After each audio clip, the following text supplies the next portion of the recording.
अस्सलाम वालेकुम, कैसे हैं आप सब। उम्मीद करती हूँ खैरियत से होंगे। आज हमारी कहानी है उलट पुलट।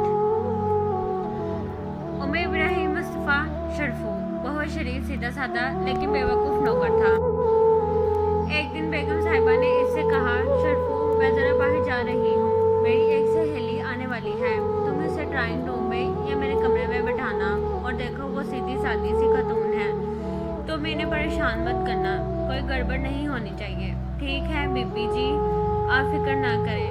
बेगम साहिबा के जाने के थोड़ी देर बाद कॉल बेल बजी। शरफू ने दरवाज़ा खोला तो सामने इसे एक सीधी सादी सी औरत दिखाई दी।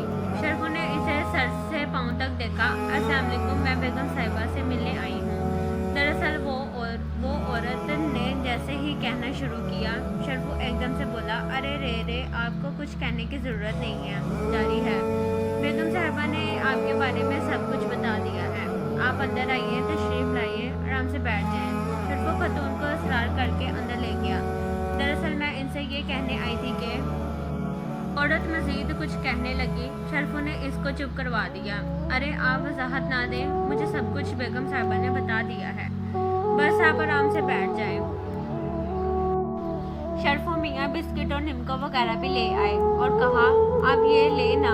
अरे रे नहीं, मुझे कुछ नहीं खाना, मैं तो बस। वो एकदम घबरा गई। नहीं मोहतरमा, आप तकल्लुफ़ न करें, हमारी बेगम साहिबा नाराज़ होंगी। शरफू के बेहद इसरार करने पर खतून चीज़ों को बड़ी रग़बत से खाने लगी। इतने में दरवाजे पर फिर घंटी बजी। शरफू ने जाकर देखा, एक खतून खड़ी थी। जी आप कौन? शरफू ने ताज्जुब से सामने खड़ी औरत को देखा। मैं मिसेस आतिफ से मिलने। शरफू ने औरत की बात काट दी। जी आप थोड़ा सा इंतज़ार करें, बेगम साहिबा कहीं गई हुई है, आप फिर कभी आ जाइएगा, अभी ड्राइंग रूम में उनकी सहेली तशरीफ़ रखी है। शरफू ने अपनी तरफ से बहुत अक्लमंदी से बात की। लेकिन मैं ज़रूरी काम से आई हूँ, औरत बोली। देखें जी, काम के लिए बहुत सी मासियाँ आती, हम हर एक को काम नहीं दे सकते ना। शरफू अपनी मौज में बोला, क्या मैं तुम्हें कोई काम वाली मासी नज़र आती हूँ? तुम्हें तमीज़ नहीं है, मैं जा रही हूँ, फरजाना से तुम्हारी शिकायत करूँगी। औरत गुस्से में बड़बड़ाती हुई चली गई। शरफू ने शुक्र अदा किया कि औरत गई और फिर अंदर खतून के पास आया, जो खाने से अब फारिग हो चुकी थी। अगर आपको बेगम साहिबा के कमरे में बैठना है तो वहाँ चलिए। शरफू औरत को बहुत इसरार करके बेगम साहिबा के कमरे में छोड़कर आया तो बेगम साहिबा भी आ गई। शरफू, मेरी मेहमान आई हैं क्या? कहाँ हैं वो? जी बेगम साहिबा, वो आपके कमरे में हैं। अच्छा ठीक है, दो चाय भिजवा दो। बेगम साहिबा कमरे में गई तो वहाँ उनको अपनी सिलाई वाली औरत रेहाना बैठी हुई मिली। रेहाना, तुम यहाँ क्या कर रही हो? बेगम साहिबा ने हैरत से पूछा। इनको शरफू की बेवकूफ़ी का अंदाज़ा भी हुआ। बेगम साहिबा, मैं तो आपसे सिलाई के पैसे अपने लेने आई थी, मगर आपके नौकर ने एक ना सुनी, इसने सारी बातें बता दी।